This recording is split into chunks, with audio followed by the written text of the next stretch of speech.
recording things, so we have people who can see that. And so that's I just wanted to close the loop on that. And so if and when that gets scheduled, it would be great to be able to share that. The same way we're sharing this work with the Office of National Coordinator and Administration for Children and Families and HHS to some degree, trying to really make sure that what we're doing is not in a vacuum. And while it gets very micro, it also has national applications. So that's the main update on that. Ed, anything from point of care that you're interested in chatting about? I know they've been doing a lot of stuff with the advanced directive and stuff. I don't have any particular updates right now to give, but you know, obviously we continue to work in this area and also with multiple HL7 accelerators, including FAST, which the ONC folks mentioned in that meeting yesterday. Yeah. Right. So things are continuing to move forward, and we're in conversations with ONC folks around what they want to do around consent and whether or not it's going to happen. Maybe in the next month or two, we have an opportunity to share some of the work we're doing here, which would be a great forum. It's in development, and we're encouraging it to happen quickly, more quickly than wait until next year when it's next year already. So those are a couple of updates. Anybody else? Yeah, I wanted to make a comment about one of the news items. Yeah.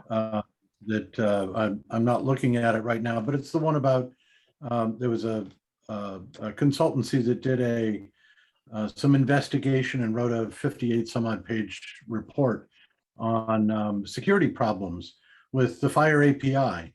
And I haven't had a chance to read through it paragraph by paragraph, but I skimmed the entire thing. And the sense that I got was that the title was a little misleading. It's not specifically a complaint about lack of security in the fire standards or, you know, in the Fire API. Though when you say Fire API, you have to be clear whether you're talking about HTTPS or Fire object class specifications in the form of resources or their workflows. In this particular case, the problem appears to be an issue with a half a dozen, 7 different implementations of Fire servers that failed to provide internal security that would keep people from basically jumping from one record into another record within their implementation. It has really nothing to do with Fire specifically, and or healthcare specifically. It could be any kind of an HTTPS based system that one could basically break into if you do not do the right things in your implementation to make sure that people can't basically cross over between records in your system. So I wanted to make that clear that this report is not about the insecurity of Fire APIs specifically. It's about poor implementations of Fire servers by people who should know better. Brian, could you post a link to that in the chat perhaps, just so we can see what you're talking about there? Sure, it's in the agenda as well. Oh, great. Thank you so much. And there it is. Matt's already beaten me to the punch. Yeah. Nice catch, Brian. Any other breaking news, folks, before we turn it over to Eric? I'm sorry, who jumped from 520? Who's our guest on 520 phone? Mind. Hello? Maybe they don't even know the number. Hi. This is Karen. Sorry about that. Couldn't get off mute. It's Catherine Wells from Pima County in Tucson, Arizona. Oh, hey, Catherine. Great. Glad you can join us. Thank you. Thank you. Great. I'll just change your number to your name. So cool. Eric, can you do a report out on the ontologies work? Okay. Yeah, sure. So last week, Friday, we had our bi-monthly ontology work group meeting. We're all working independently in that group on different projects. And then this is a way for us to kind of sync up and tell each other who's on first, what we're working on, and come up with, a future coordination. So it's not really a working group at this point so much as just, syncing up between all the different efforts. So during the meeting, we agreed at the beginning that one of our new members, Mark Fox from the University of Toronto, and has done a lot of work over the decades on smart cities, and he's going to present his impact measurement framework and his human services ontology work on cases and needs and some other areas of human services. So if you're interested in joining our group, just contact Amanda and she'll get you set up. So then we did our updates. I finished my HMIS ontology, turned that in October 15th. It reflects the new HUD's FY 2022 data model. Asaya, Robin, and Christopher Connor are working on child welfare ontologies. And they're trying to map that to FHIR, and they want to work on legal services and NEEM mappings and such. So they're pretty ambitious with it. If Robin's or Asaya, they can add any more thoughts to that. And see, Brian Hanspicker, who's on the call with us, said it's time to start working on a core ontology, top level, link, just something very basic that we can start to link together the major ontologies, because my HUD ontology really just reflects the HUD data standard, and I'm not certain what the top level of the child welfare one is yet. And then we have, we all want to link up to FHIR and such, and so we need this basic ontology with some core human services concepts to be able to kind of map across them. So, everyone in the group agreed it's a good idea. We've been kind of waiting to do it, just to kind of, because it's trying to get, contracts to do it. But another thing is, I was hoping somebody would fund us. I mean, we do so much of this work unfunded. It would have been nice if somebody had said, here, let's write you a check to do this. Yeah, it's the the non-fundable transaction. So anyway, so then we had a presentation. So we're going to do that. We're going to start just pitching in. I don't think there's a ton of work up front. We just need some basic stuff to be able to link these ontologies together, including FHIR, so we can just map across. Let me clarify that so that folks know what we're talking about. I'm talking about making sure that we have a common notion of what a person is, what an organization is, what a telephone number and address is, so that as we go forward and start defining, let's say, child welfare ontologies and talking about clients, we can say a client is a person.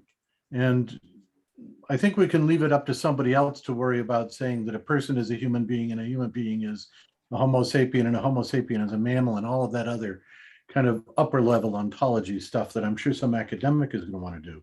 But if we can just get some basic concepts that are very common across all of these different information domains, it'll make it a lot easier for us to do the mapping between these domains when we start exchanging information between them.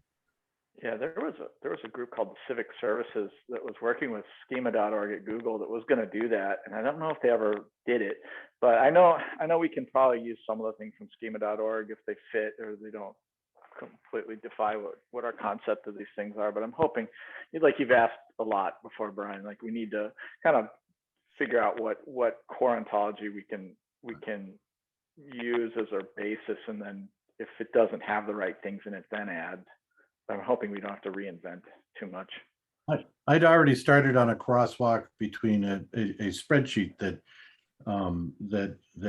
attempts to align data elements from FHIR and from NEEM. So I think we need to add in Mark Fox's ISO data elements and maybe some SED or SIF data elements and whatever else we can scrounge up. I know Robin has already started to define a data dictionary that we can start pulling information out of as well.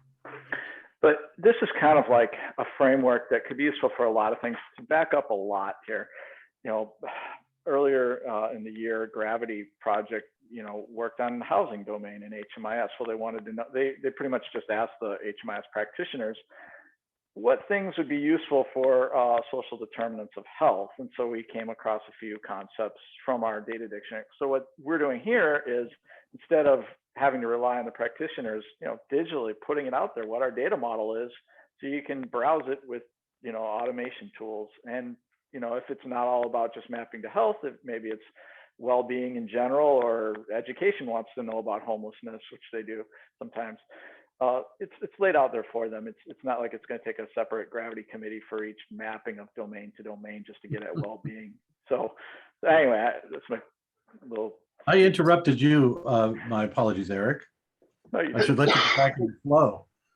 Oh, sorry. No, I interrupted myself. So Durak Serdar then presented on layered schema for graph data ingestion, ingesting data from all different types of data, you know, CSV, JSON, what have you, XML, getting it, you know, validated against not actually, he had a property graph he was using, not an ontology, not like a formal web ontology, but we talked about that. And but he's got tooling for it. I posted his slides. If you go into the NIC hub under Project Unify and the resources, actually, I can paste it in the chat for your convenience, but it's also there. And so he also had a layered schema playground, but it was essentially a way of using data and comparing it to a graph and seeing how it matched up or fit with the graph. And so exciting, a lot of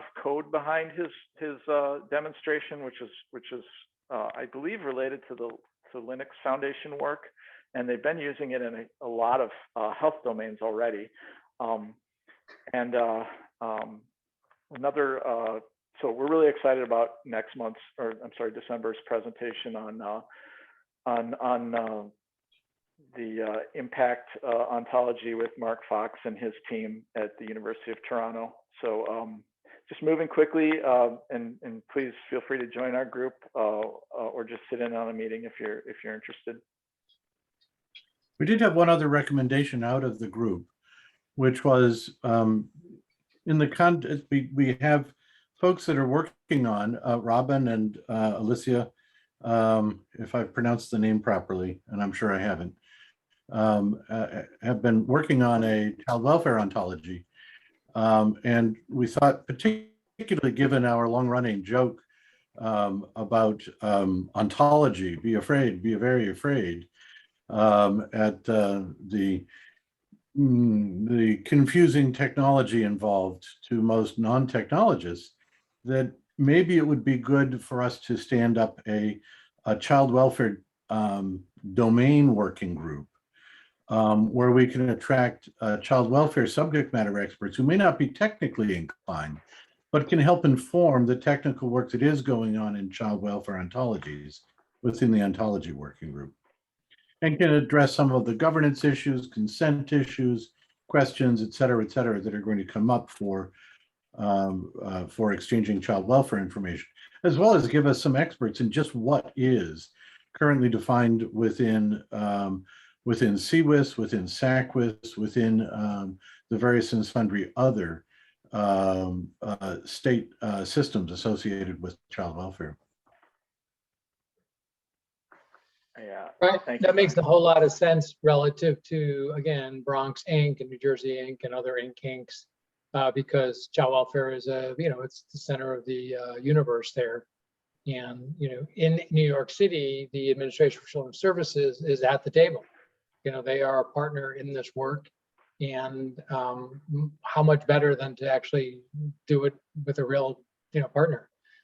So that's great. We can connect the dots on that.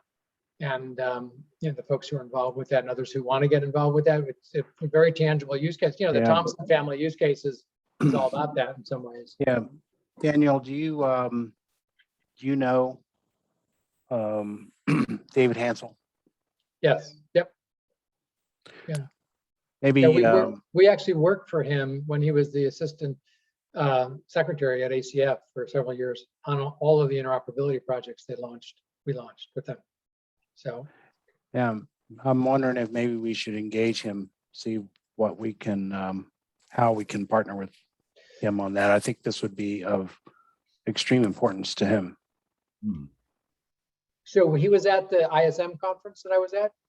Yeah, I don't know if I mentioned that, but it was wonderful to be in a real conference with real people that you knew a couple weeks ago in Cincinnati. And we had a conversation. I asked him about Inc. and what his recollection was that he was aware of it. He was involved with it. And then I brought it up to both, and neither Paul or Kathy are on the call today, but through their Inc. contact, much like Christine has her state folks and other hospital folks. You know, there's an order. You know, there's a linkages and people who are involved between the city administration and the hospitals in the Bronx and then all that kind of stuff. So those conversations are starting, and there's an urgency on the particular contact with ACS to kind of do that, and not necessarily on ontologies, but in terms of sort of focusing in on this work around consent and Unify and making this stuff happen within the context of ACS, who's a partner there, which is fantastic. You know, that's what's so exciting about this work is the right people are at the table, right? And right now they're engaged. Is there anybody on the call at the moment that is interested in forming the core of that group or interested in leading it? And it's not necessary that anybody answer right now, but pop an email to Daniel or me or Amanda or whomever and say, hey, I want to do something there with the child welfare domain working group specifically. You get bonus points if you do it during today's call. Yeah, Brian, count me in. I can kind of bring some institutional history from the last time that Neem tried to do that. Bravo, great. That's great. I'd like to understand a little more. How would that be used? How would what be used? Developing, is it standards for child welfare data? Is that where you're going? Yes, within the ontologies working group, we currently have a subgroup, a project that is working on defining a formal ontology for child welfare information. And the reason we need that is because we are right now working closely with the Integrated Care for Kids, a couple of the program recipients on being able to exchange some child welfare information between the state child welfare systems and or city child welfare systems in the case of the Bronx Rio and the healthcare world. But in order to be able to do that, we need to know how that information is defined. And so since there are no standards right now for child welfare information, we need to get our arms around just what kind of information is this, whether we create a formal standard for this out of Unify, which we can't do because Unify is not a standards body, or whether we simply get experts together who can say, yeah, that looks like the right stuff that we have in our child welfare system. And as a consequence, create something that later on we can forward into one of the other formal standards bodies, whether it's W3C or ANSI or ISO. Yeah. We have a wealth of opportunities right now for standards interested in doing this. Brian, at least just to let everyone know, ACF, well, on behalf of ACF, we've created a human and social services work group within HL7 and, plan to address those areas and develop fire resources to support them. In addition, we took the 2012 NISIA data model and we mapped it to fire resources already. So, we're trying to, get that stuff together so that we can continue working from a human service. Can you Ken, is that contribute published? that into into Unify so that we can make sure that the other ontology work that we're doing is going to align? Say that again. Two people were talking at the same time. Sorry. Apologies. Can you contribute any of the work that you have done to contribute into the HL7 Human Services Working Group? Can you also share it with us here in Unify so that we can make sure that all of the ontology work that we're doing is aligned? Sure, I presume so. Okay, great. And of course, at the point where that Human Services Working Group actually is stood up, we would love to hear about it because we'd all love to join. Yeah, it is put up. I mean, it's been approved by HL7. And so currently they're going through developing the Confluence pages for it. And they're working on the co-chairs to facilitate that work group. But the work group has been, as I said, approved by HL7, and it is an official work group. So we're just going through the startup pains at the moment. Yeah, and I think, Ken, that'll be very helpful information. Brian, I think there's some work that's been done at NIH that you might want to look at when it comes to ontologies and how to crosswalk between them. Because I think one of the big challenges that you're going to have, I think as somebody pointed out in the chat, are the differences in data definitions. You may not be able to find the same definition. You mentioned, mammals and taxonomies associated with classifications of animals, but you may not find the same definition of hominid from one sector to the other. So what you often wind up having to do is with a thing like a vocabulary server to crosswalk between them. And so we may want to look at how we can do that with the information that we have. Yep. And that's exactly what web ontologies do, is they get them all out there, what the different, even within child welfare, we might have different ones for each state, different definitions for the same term, Okay. So we'll have to namespace it. And I remember in HMIS we found 5 different senses of the word program even within our domain. So you're right, and there needs to be, we think that the server for the vocabulary is listing all the ontologies and linking them, and then you can use tools to gather. There's services out there that'll look at all the different terms with the same name, and then how the properties within those are different or the same, and compare them, or map the equivalencies and all. But essentially that's what we're doing, is we're putting all our stuff in a format in which these things can be compared and namespaced and given their own space, but then also loosely or more closely linked, depending on how close those terms are. I mean, the reality is everybody's working on their own defining things as they wish to. Let's admit it. And by state or by country or by domain of service, and we don't really see it ending anytime soon. So this is why we have to have this is why semantic tools were even developed. I remember talking to a guy, Stephen Kennedy. He was working on the power grid in California, the smart grid, and he said when they started the project, they identified 10 different forms of the word, senses of the word meter, that they had to namespace at the beginning of the project. So. Dr. McCoy, does CMS have like requirements, data requirements around child welfare that you could share with the group for this project? That's exactly what I was thinking. So we have a very specific set of data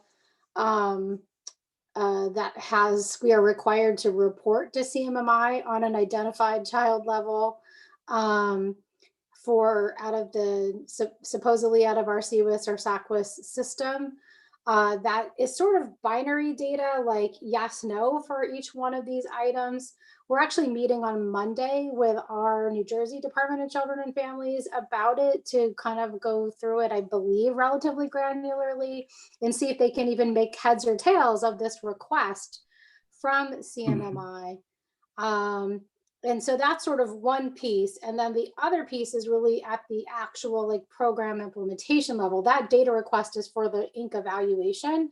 And what we need to determine is whether that data is of value to us as the implementers of the Inc. program, whether we can actually use it to make a difference in the services that we're offering to those kids. But we need, again, it came in this, giant Excel workbook, like give us all of this. We need to know what it means. I mean, it really is sort of an ontology question. Like, what does this mean? What is this stuff? We don't even know if we want it. Like, I have not determined yet that I personally want the data for New Jersey Inc. I might just let it go straight from the state to the feds and bypass us until I can understand what it is and what its value is. So I think this is a perfect discussion. And I have shared that workbook with Brian, but I'm happy to share it, more widely so that people can see the kinds of, data that is formally being requested and required within the Integrated Care for Kids projects. While cleaning up my email this afternoon, I went to click through to that again, and it no longer exists in the secure environment. I need to look to see whether or not I downloaded it somewhere along the way, but I kind of imagine I didn't. So I may need to have access to it again. Happy to resend. I'll do that right now. One question, Eric and Brian, are we also thinking about, you mentioned healthcare, education, justice, those things as well within the ontologies group? We will be, as part of the core, this core ontology.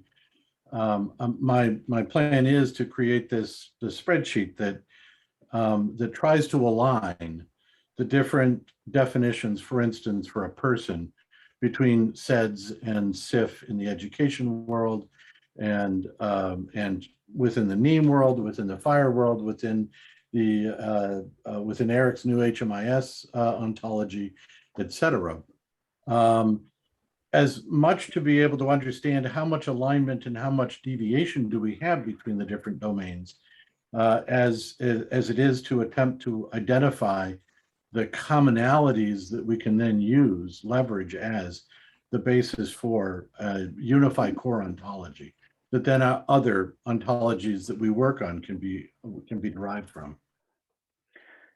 And also, just to clarify, we're not developing one ontology. It's just we're making a framework for anybody to add. So really, any domain we don't have represented yet is because we don't have somebody, who's a subject matter expert or some sort of data expert in that domain stepping up to help us, build one or contribute one. So it's just a matter of the reasons we have the ones we have already or are working on them is just because people in our group have shown an interest. So we're fully ready to work with other domains once people, have the resources to participate. Yeah, I think this is Sonia, by the way. I think it's really important. I mean, Kenneth, the work that you're going to be doing with HL7 and developing the ontologies for human services within HL7. I mean, I think it would be really helpful if we could have an open line of communication between the, ontology group that Brian and Eric are starting, because even though you're doing that work, HL7 is an ontology specific for healthcare, and it's probably very useful within the healthcare context, but it may not necessarily be the other way around. So I think that, open communication both ways would be really beneficial for everybody. This, Yeah. Well, there's that sort of notion that HL7 fire is only healthcare, and it's really not. We were successful in mapping quite a bit of the NISIA data model, which was a human services data model, right? Isn't it was mostly a Medicaid infrastructure. The 10 business processes for Medicaid. So 7 of them are totally healthcare focused. 3 of them are social, if I recall. You're about to steal my thunder with the ICFIS presentation. Yeah, Okay, all I'm saying is that, you know, somebody came in and did a lot of work on the NISIA data model. It was, you know, I guess the contractor that did the primary work was Johns Hopkins JPL lab. So, you know, we use that as a baseline to help facilitate what content in HL7 we could point to and use from a human services perspective. And we will get more into specific human services content as the work group gets up and running and, you know, people participate, right? So, but then that way, you know, you can go to hl7.org and you can look at it and you can see them and so on. And it's not, you know, something that's on ACF's website that nobody ever looks at and can, you know, do very little with it if they did. So there we go. I want to, before we turn to ICFIS, Brian, Mary, sorry, you put up an interesting question whether or not the ontologies are going to move us closer or farther from the goal. Would you say a little bit more about that? And then, because I think that's a really important Yeah. question. Sometimes standards give us, and ontologies give us the impression that there are standards or that things have been agreed upon and that there's a way to understand the language instead of looking at the system itself, understanding it based upon the users that are entering that data. And so even working within, you know, just a set of health and human services agencies together, found that there was a lot of difference in how they use the same language. And I know as we move over to healthcare and we look at the assessments, the same terms mean very different things. And creating standards is great, but we're in a world where there's already systems in motion. There's already a lot of data out there, and there's already processes in place for capturing that data. And so all of that plays a role in what that data actually means to that user that is entering it. And the farther we get away from that, the harder it's going to be to accurately understand it. So that's my fear, is that, you know, if you create a standard, is there a false sense that that is understood and that's what the system means? Or is it better to know that there isn't a standard and start a conversation? I think I could. Well, that's part of the cover that reason one. for.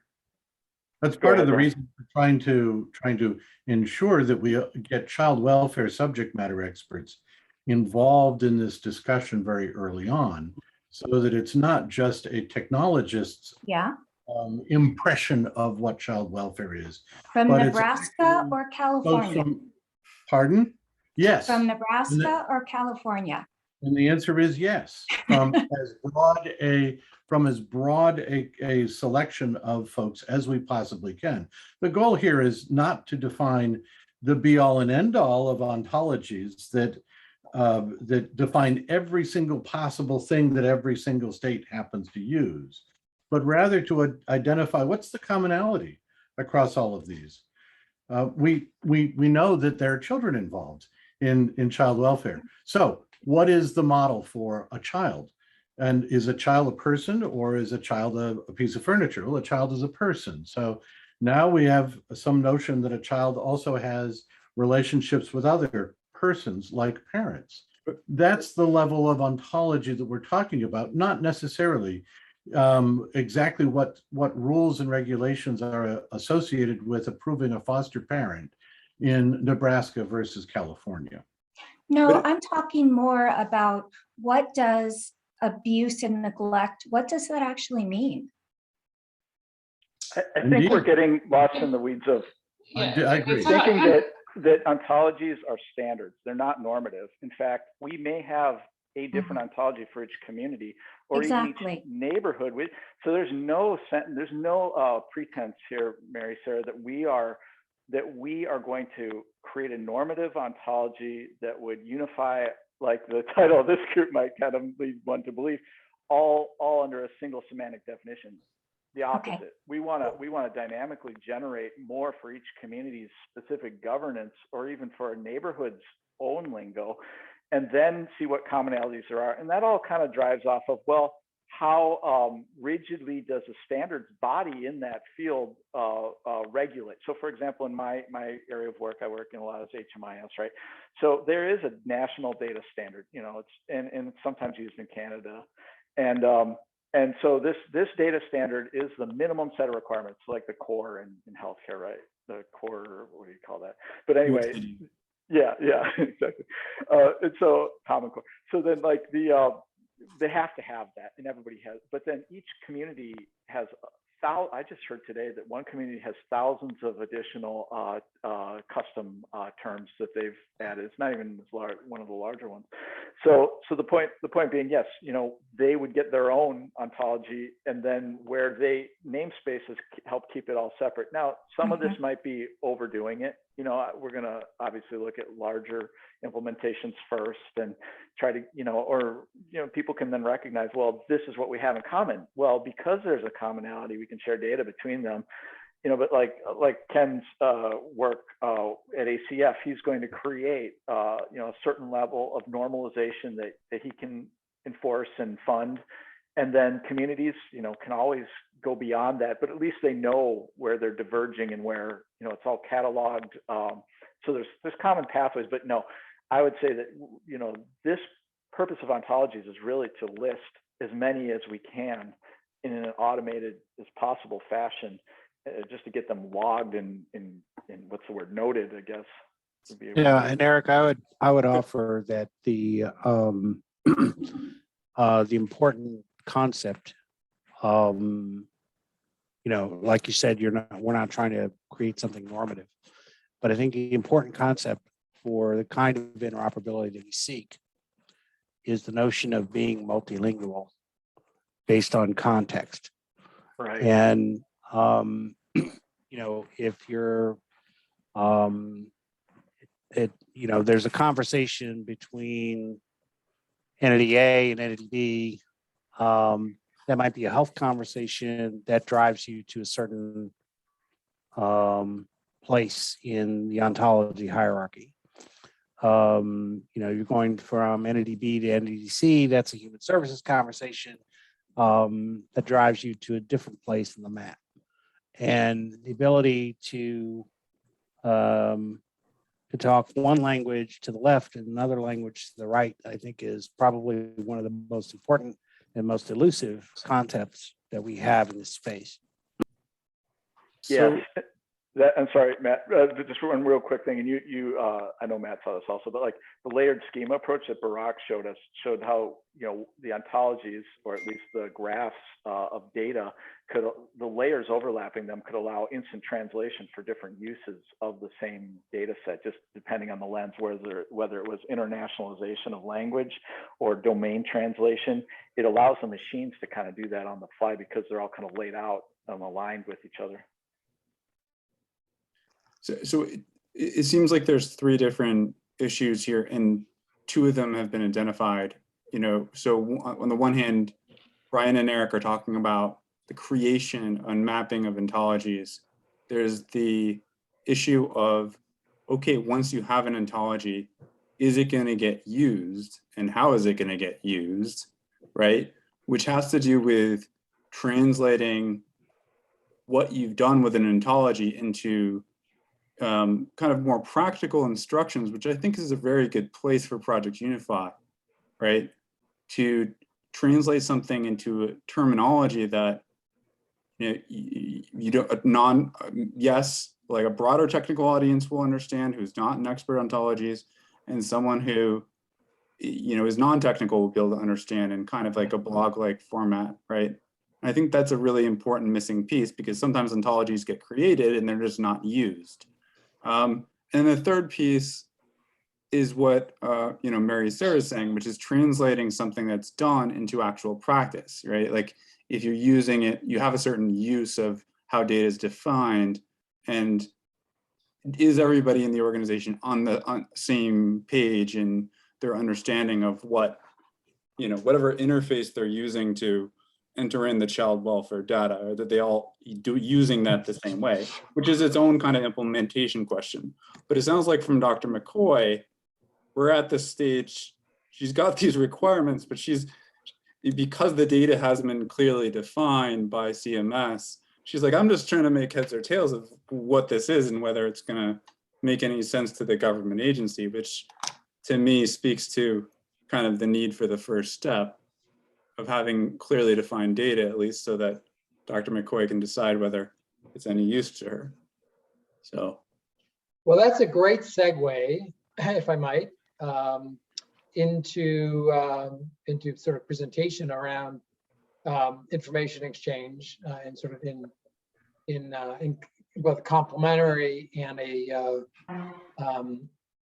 collaborative fashion that Brian's going to talk a little bit about with relative to direct. Great introduction. Thank you. Before you go, Brian, I'm gonna Please. steal a minute. And I do mean a minute. You didn't get a chance to do your consent thing. Yeah, sorry about that. All I need to say is that Amanda just pressed the button to send it to the designer about a half hour ago. And truly, I request some proofreading help once we need to make sure that what we present to the world doesn't have too many typos and errors in it. So if Chris Albrandi gets big thanks from me, she's already volunteered and done some of that work. If there are a few others who are willing, please let me know. And I am going to send out to the group, well, probably do it as a link. We will put up we'll do this against my better judgment. We'll do this in Google Docs. I'm going to put a glossary up there. And if everybody literally could take 5-10 minutes, I'll let you know when it's up. Hey, Adam. Yeah, please. I've got a suggestion since that go. A little chaotic. Maybe I'm making it up. Yeah, well, we can keep it in the going between Google and Word. Microsoft is still a pain in the ass. It is. They have successfully avoided smooth transfer. They need some ontologies work, guys. Maybe what we do is, maybe we put it in the SharePoint site. People who want to contribute time to it, just contact Amanda and she'll link you into it. So it's in that same form. You don't have to screw around with translating it back again. Okay. And it'll be there by tomorrow morning. So, you know, and if you see something that's missing, feel free to add it. If you think there are a bunch of things that I think we do not need to include, so I'm going to pare it down. Your help on that one will be truly appreciated. And you know, I do this every week. We couldn't have done this without you. It's, I think, really quite a piece of work as a result of everybody's volunteer efforts. So thank you enormously, and hopefully it'll do some good out in the world. Bravo. Bravo.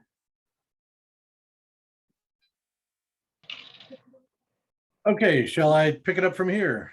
Actually, before you move on there, Amanda, not that it really matters, but I just wanted to give a little introduction that a few weeks ago, the Direct Trust Standards Board approved the creation of a new consensus body called Information Exchange for Human Services. And for anybody that doesn't already know, Direct Trust is the standards organization responsible for healthcare's direct secure messaging standard, which is basically encrypted email for exchanging healthcare information. Hang on 1 second, right? We got a little bit of background noise.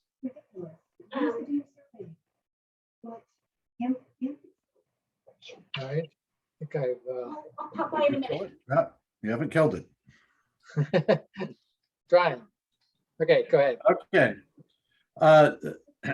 So ICFIS, as none of us like this pronunciation or acronization of information exchange for human services, but it's what we got. So ICFIS was actually based on presentations made to the Direct Trust Innovations Priorities Working Group from both OCL, Matt and I, earlier this year, and also Project Unify, Daniel and I, about some of the Unify experience we'd had in trying to design demos for cross-domain referrals. So I guess well done, all of us who have been working on this here in Unify. We've actually had an impact. Next slide. I'm just going to say that the Direct Trust takes this whole antitrust stuff very seriously. Next. And I'm not even going to bother with this agenda because I'm flying through this so quickly. Hi there, it's me, and we had a couple of other folks on the presentation at the time. Next slide. So I guess at this slide I introduced myself. So next slide, you know who I am. And this is really one of 2 or 3 slides that I'm going to really speak on, and then we'll be done with this. The original proposal to the Standards Board for the creation of ICFIS included the statement of purpose that ICFIS will evaluate and identify existing and developing standards to create profiles based on those standards that meet the specific interoperability needs of human services organizations. As we were talking about, as we were doing the planning and launching of ICFIS after that Standards Board approved it, we realized we needed to clarify that purpose a little bit, as it's shown on this slide, by making it clear that our proposal intended to leverage existing standards, including those defined by Open Referral, AIRS 211LA, as well as by the Gravity Project, HL7 Fire, IHE, etc., rather than reinventing the wheel or fire. And yes, that was my attempt at a really bad pun. However, ultimately, it will be up to the community that gathers for ICFIS to define or redefine and approve its charter. So at the time and now, I encourage anybody that's interested to participate in ICFIS as we work to stand it up. Next slide.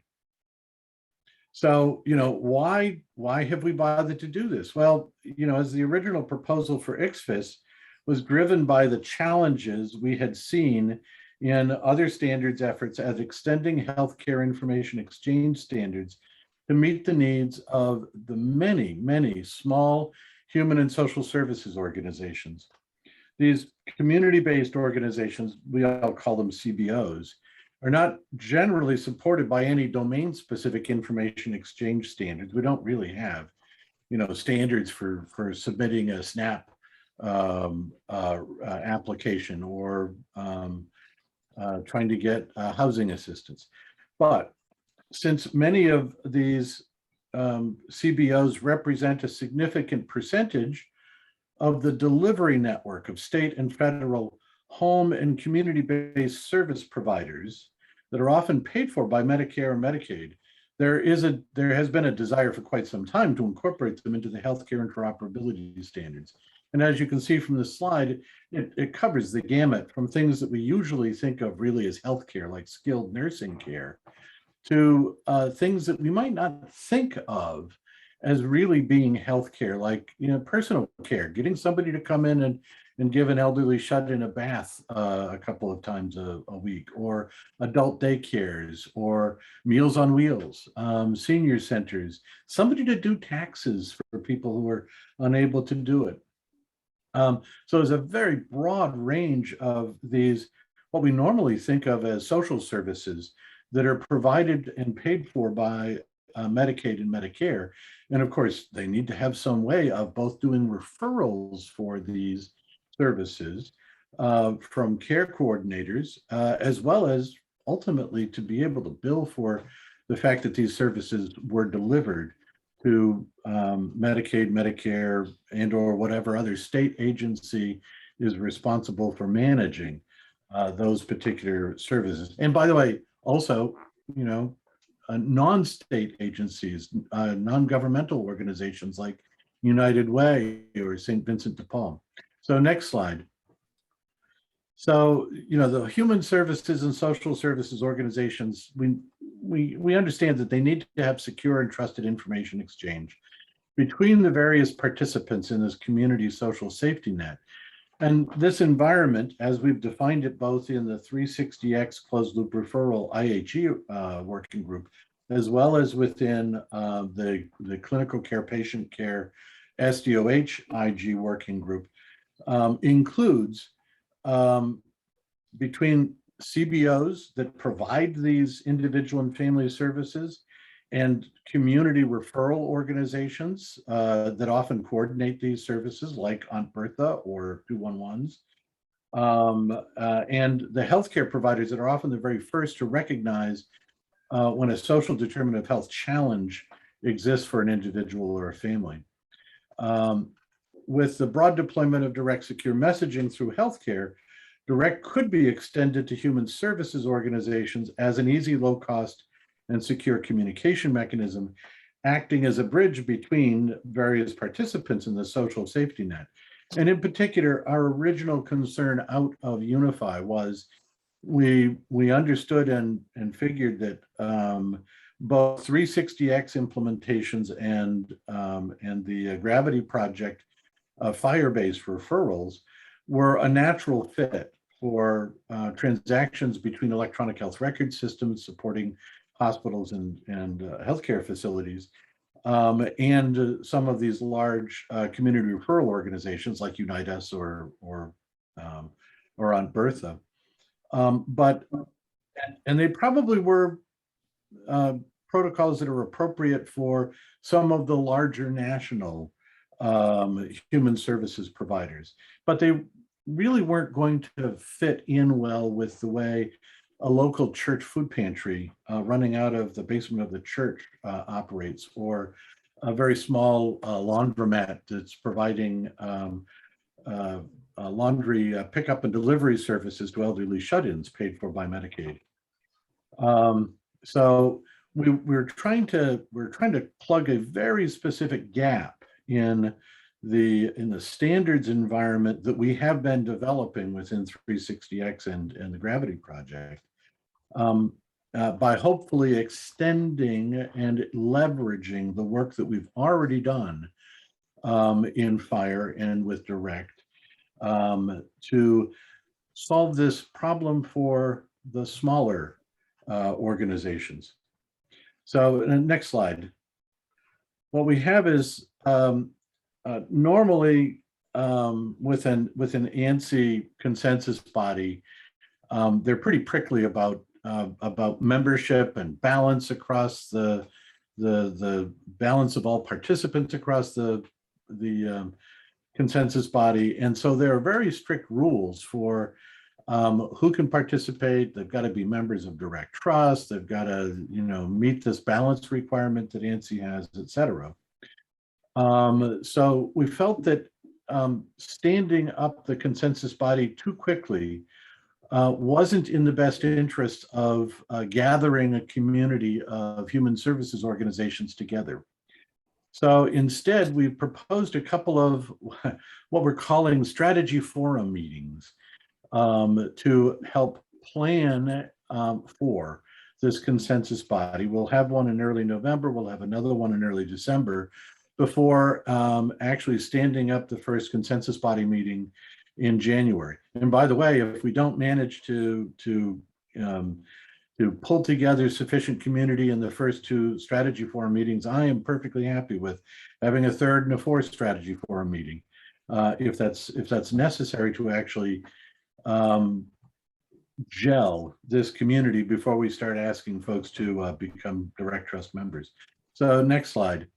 The next meeting, the first ICFIS strategy forum meeting, we have a poll out to the folks that originally expressed interest please, if you're interested and haven't already expressed interest, let me know. I'll give you access to the poll. We're proposing either November 10th, 15th, or 17th at noon. It's going to be open to anybody that wants to participate. We're going to do a deep dive into, well, why are we doing this consensus body and for human services? Discuss what the charter should be. We have a starting point, but that's not necessarily what the community that gathers is going to settle on. And start beginning to assess what our needs and goals are. Basically try to figure out what kinds of standards are we going to want to define, what kinds of profiles. Next slide. The second meeting in December will also be a recap of the charter. It's also open to all interested parties, probably on the 6th or the 15th, depending on what the poll respondents say, around noontime. And we're going to recap the charter discussion from the previous meeting, consider proposals for subgroups, continue to assess needs and goals. And at the end of the meeting, we'll invite nominations for chair and vice chair for the consensus body. Those nominations will need to be going into direct trust by I think January 14th. Next slide. Actually, I think it says yes. So the current proposal for a first ICSFIS consensus body meeting will be mid-January, possibly January 19th.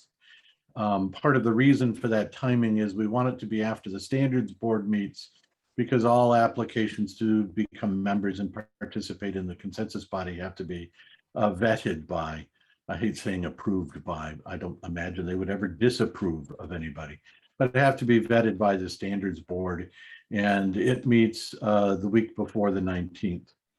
So we will vote on it. You have to be a direct trust member at that point to participate.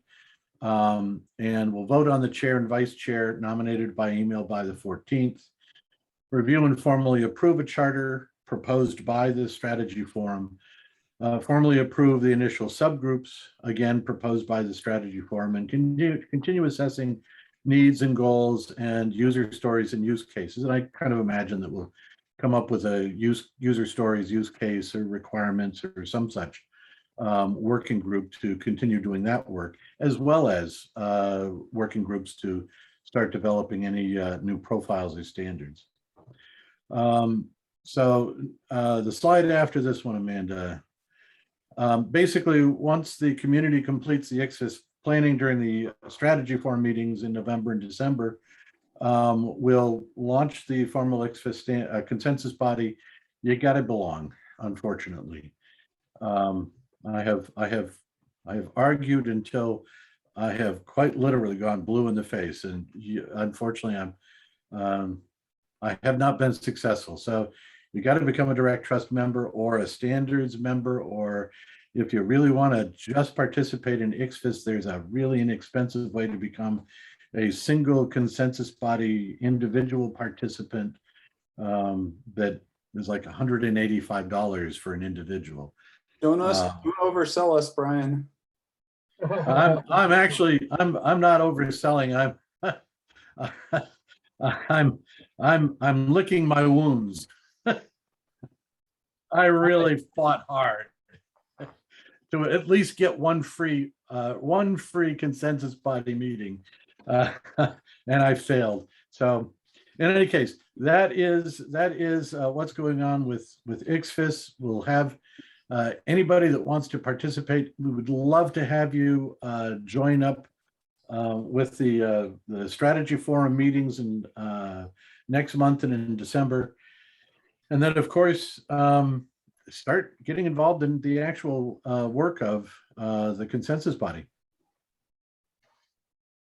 Thank you, Brian. I should probably say in closing, this is my expectation is that what we're really going to be doing, and this is just my expectation, it's up to the consensus body to decide this. But if I had my druthers, what we'd be doing is taking the task and service requests fire resources that are defined in the Gravity Project closed loop referral mechanism, and making them attachments to a direct trust security message, a direct trust email. And, you know, come up with some informative content for the email body that fits in well with what is currently being done within Aunt Bertha, Unite Us, Now POW, you know, OCL, Activate Care, a whole bunch of different organizations that are basically doing something along these lines. And that becomes a very low-tech, low-cost mechanism for getting the most basic referral information to the smallest of CBOs. And we also need to come up with a formal standard for a human services directory, which the 211s of the nation have already settled on using open referral. So we've got at least one contribution into the definition of a directory for social services, which of course being developed within a direct trust standards consensus body should also align with the direct trust directory, which is aligning, I think, with the fire VH directory. So I'm fairly certain that we can quickly come to agreement on a profile for how open referral information might be added into a healthcare directory in order to extend it into the human services realm. So kumbaya, Thanks. this is not Thanks. a competing with fire or IHE or anybody else. It's how do we leverage the stuff that's already been done and make it work to fill this gap that we found in the standard support. Thanks, Brian.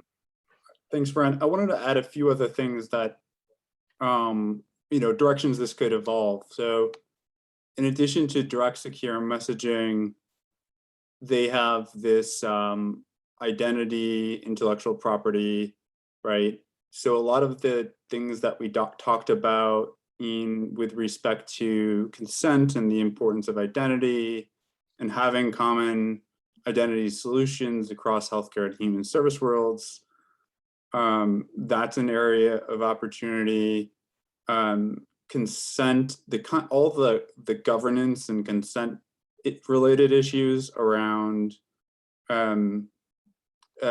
standards and interoperability for sending consent data, when consent is required, you know, what are the exceptions? I think there's kind of an opportunity there because direct trust, in addition to being a standards board, is also a trust framework. So I think there is some opportunity there. And then you've probably heard me talking a gazillion times about, you know, direct trust has a directory of endpoints and it's moving to FHIR, and you know, whether, and then there's this national validated healthcare directory group that's implementing the standard for that within FHIR that's being aligned.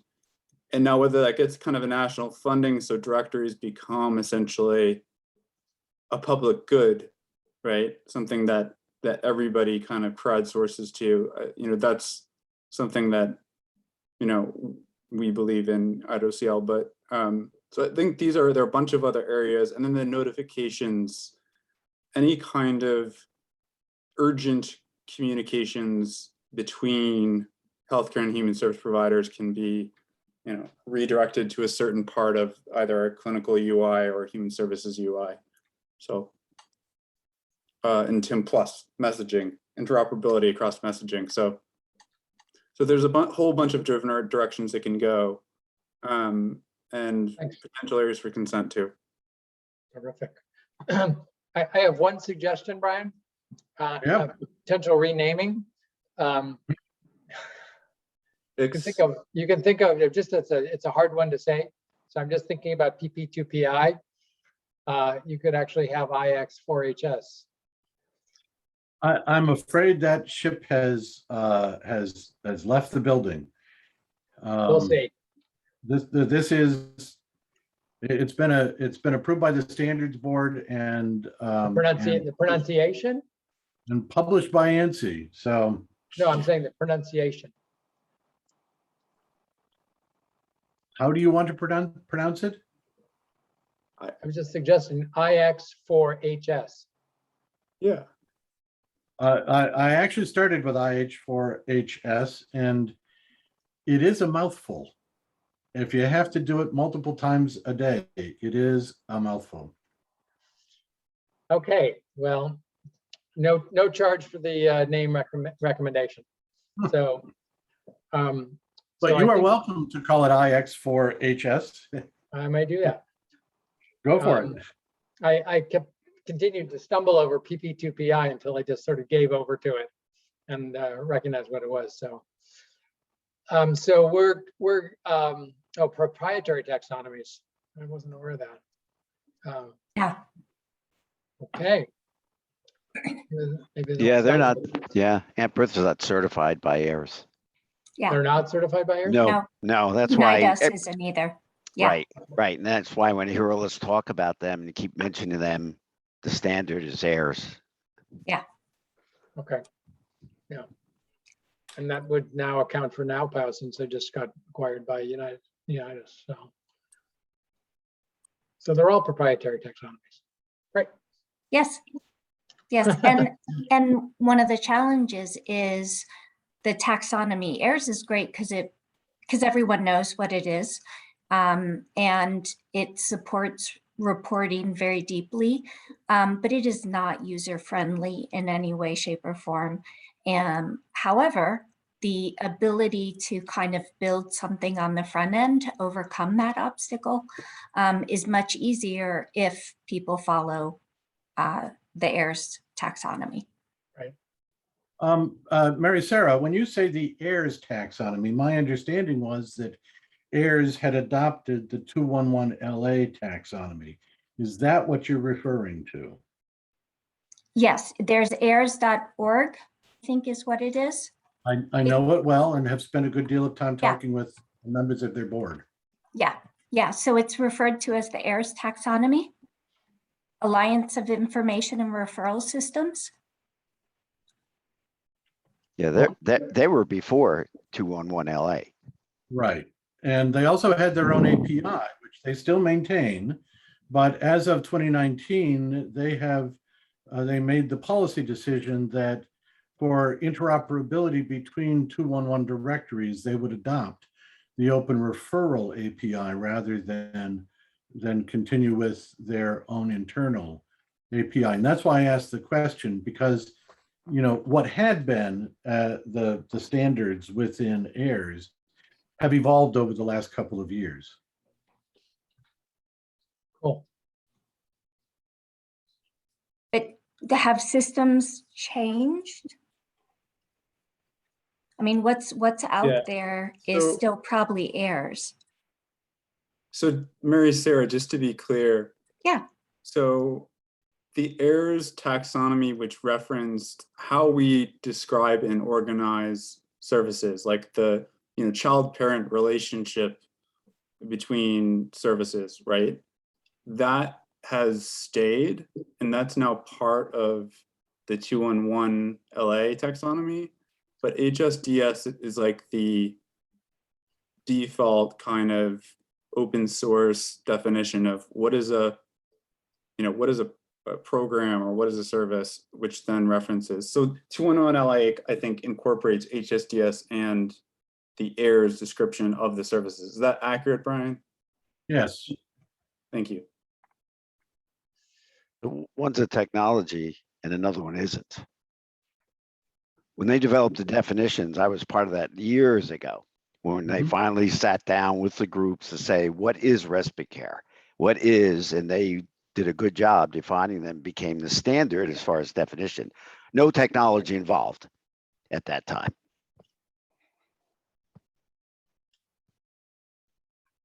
Interesting. Yeah, it's just a structure. of services and meaning, which is why it supports reporting so well.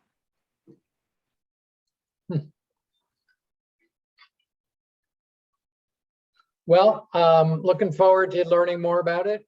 I think, Mary Sarah, I think they were sort of banging around probably 10 years ago or more in California when the 2-on-1 work was really starting to come up. I remember that, conferences that were happening around that. Yeah, it's not new by any means. Yeah. So we did have participation from heirs through their board members, and as well as through from Unite Us. Aunt Bertha, Jaffer Trace from Aunt Bertha was willing to participate, thought it was a great idea, but he was a little overwhelmed. He's got a little too much on his plate now as the COO.